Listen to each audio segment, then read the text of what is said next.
ሪክ ለዳንቨርስ እንዲህም ይለዋል፣ ይህ የሙከራ ፕሮጀክት ከተሳካ እኔ ቢሊየነር ሆናለሁ።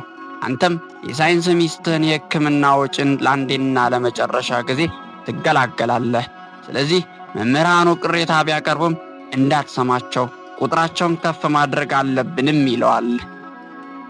ርዕሰ መምህሩ ዳንቨርስ በሚስቱ ሕመም ምክንያት ከፍተኛ የገንዘብ ችግር ስላለበት ሕሊናውን ሸጦ ከዚህ ስግብግብ ባለሀብት ጋር ያብራል።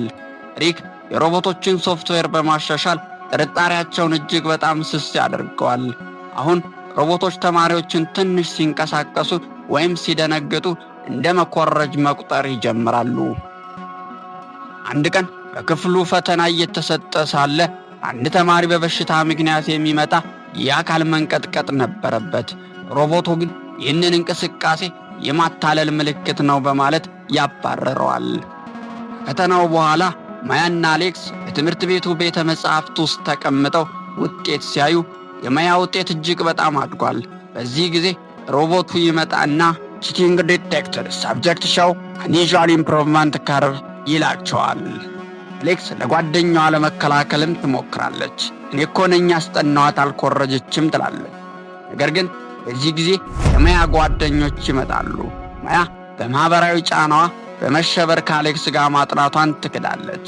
እኔ እቺን ፋራ አላውቃትም፣ ሮቦቱም እየዋሸ ነው ትላለች።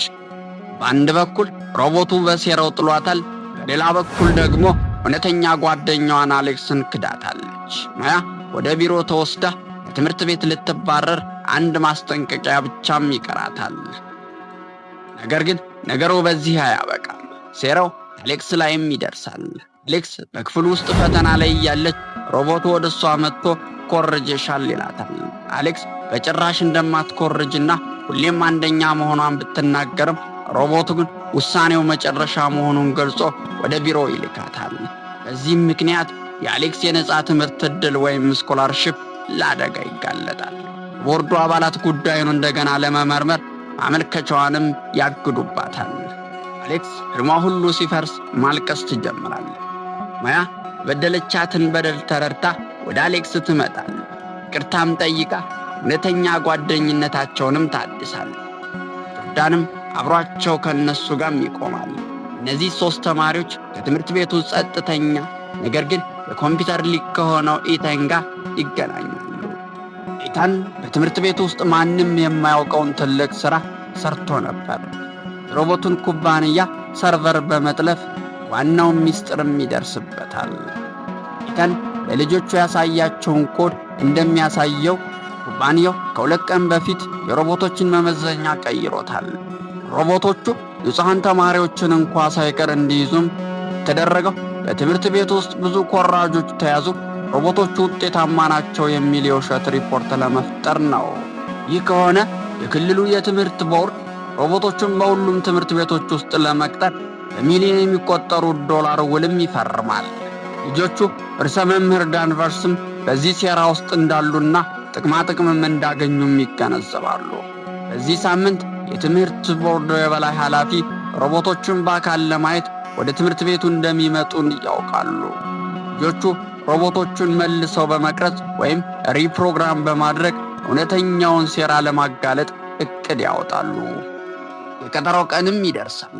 የትምህርት ቦርድ የበላይ ኃላፊ፣ የሮቦቱ ኩባንያ ዋና ሥራ አስፈጻሚ ሪክ እና ርዕሰ መምህር ዳንቨርስ በትምህርት ቤቱ ኮሪደር ላይ እየተራመዱ ነው። ሪክ እነዚህ ሮቦቶች በትምህርት ቤቱ ውስጥ ፍጹም ሰላምና ታማኝነትን አምጥተዋል እያለ ሲያስረዳ ልጆቹ ያዘጋጁትን ወጥመድም ይረግጣል። ኢታን በላፕቶፕ አማካኝነት የሮቦቶችን ድምፅ ማጉያ ይቆጣጠራል። በድንገት በትምህርት ቤቱ ያሉ ሮቦቶች በሙሉ በአንድ ላይ መጮህም ይጀምራሉ። ቺቲንግ ዲቴክትድ፣ ቺቲንግ ዲቴክትድም እያሉ ይጮኻሉ። ነገር ግን በዚህ ጊዜ ሮቦቶች እጃቸውን የቀሰሩት ወደ ተማሪዎች አልነበረም። ይልቁኑ ወደ ዋናው ሥራ አስፈጻሚ ሪክ እና ወደ ርዕሰ መምህሩ ዳንቨርስ ነበር። የሮቦቱ ስክሪንና ድምፅ ማጉያ የሪክና የዳንቨርሰርን የሚስጥር ንግግር በስልክ ያወሩትን በትምህርት ቤት ውስጥ በከፍተኛ ድምፅ ይለቀዋል። እንዲህም ይላል፣ ይህ ፕሮጀክት ከተሳካ እኔ ቢሊየነር ሆናለሁ፣ የሚስትህንም የሕክምና ወጪ ትሸፍናለህ፣ ቁጥሮቹን ዝም ብለህ ጨምራቸው የሚል ድምፅ በግልጽ ይሰማል። እውነቱ በቦርድ ኃላፊዋ ፊት ፍንትው ብሎ ወጣ። ሪክ ሊያስተባብል ቢሞክርም ርዕሰ መምህር ዳንቨርስ ግን ከዚህ በላይ መዋሸት አልችልም፣ በስራው ስህተት ተጸጽቶ በኃላፊዋና በተማሪዎች ፊት ራሱን ዝቅ አድርጎ እውነቱንም አመነ። ሁሉም ነገር ያደረግኩት እኔ ነኝ።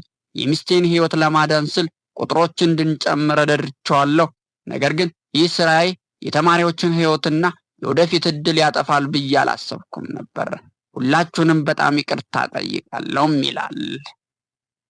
የቦርዱ ኃላፊ ወዲያውኑ ውሉን ሰረዘች። ሮቦቶችም በሙሉ እንዲጠፉና ከትምህርት ቤቱ እንዲወገዱም አዘዘች።